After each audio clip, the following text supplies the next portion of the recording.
Hi, it's your favorite art teacher this morning coming at you to tell you about the greatest artist, in my opinion, to ever lived, Jean-Michel Basquiat. So before I get started with your project, I'm going to show you a few images that I got to personally see whenever I took a group of students to New York City last summer, and also in January of last year I got to go on a solo trip, so I did go.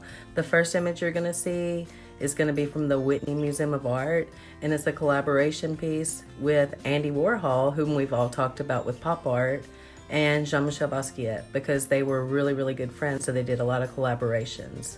So enjoy the little snip that you see there, and then I'll be right back to speak with you about your projects.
So I do have a few Basquiat-inspired tattoos that I'm going to share with you guys.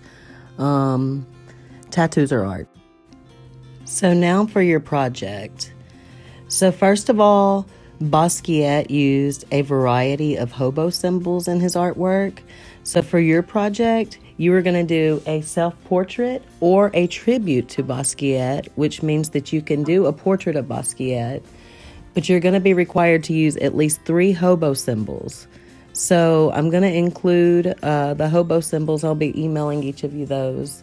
And then you're going to have also a handout that gives you the ways that he drew his his eyes and his mouth and his noses. As supplies you would need for the project, you're going to need a visual reference of some sort, photo of yourself if you're doing a self-portrait and you want to describe yourself. I'm going to do a tribute to Basquiat, so I actually bought this portrait in New York when I was there. I told y'all I liked him.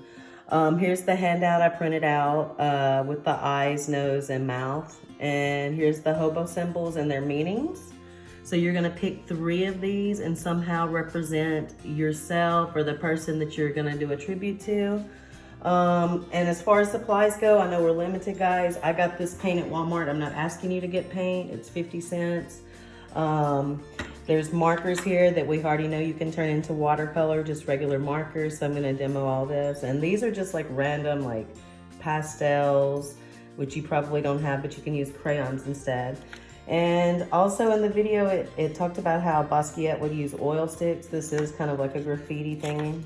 These are very expensive, but I just happen to have some. I got them for Valentine's Day a couple of years ago, I believe.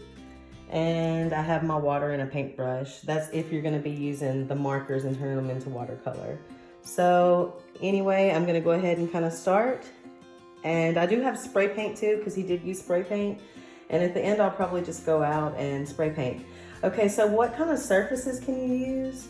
Well, if you want to, you can just use paper. You could use cardboard. You can use something 3D if you would like, because of the fact that Basquiat did use found objects. Remember in the video, it said he was very poor, he was homeless, so he would walk around and he would find like old doors on the side of the road and use those as canvases. So if you want to find just a random object that you're not going to use anymore, that's kind of flat, that has a surface, you can do your art on that.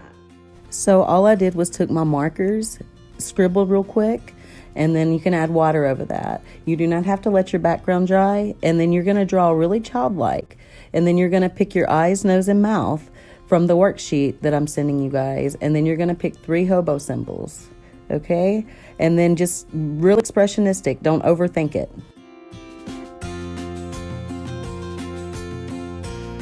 So I did, I'm done. So let me tell you a little bit about what I did here. I just really childlike drew Basquiat, real expressionistic. You saw it step by step. Mainly, you can use the markers for the background and use water over it, and it'll turn your background. And I didn't wait till it dried. I don't know if y'all realized that on the time lapse just now.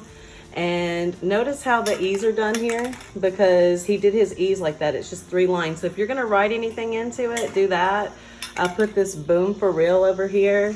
That is a quote that he did when he was under the name of Samo, his graffiti tag name that you learned about in the video earlier. The reason I wrote corazon in Spanish is because he is of Puerto Rican descendants, and he is Haitian. He speaks French, Spanish, and he's also considered African American. So really he's Haitian American, Puerto Rican. And so of course I put the crown at the top because I respect him.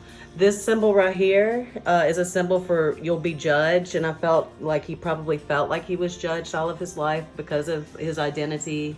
This is the hobo symbol for the sky is the limit. It kind of was for him. And the last symbol right here, I did around the heart, and it's like you need protected here, like to protect your heart. And so I'm just gonna do a couple of drips real quick. Let them drip down. It's gonna look like he's crying. That's cool. And a little here. You don't have to use spray paint. I'm not asking you to go out and buy anything, but it does give it a more of a graffiti look. And I'm gonna do one more right here. Don't overdo it if you're gonna do this. Now I'm gonna let this dry, and I'm just gonna go back over just some of the words and stuff that I might have covered in the eye probably.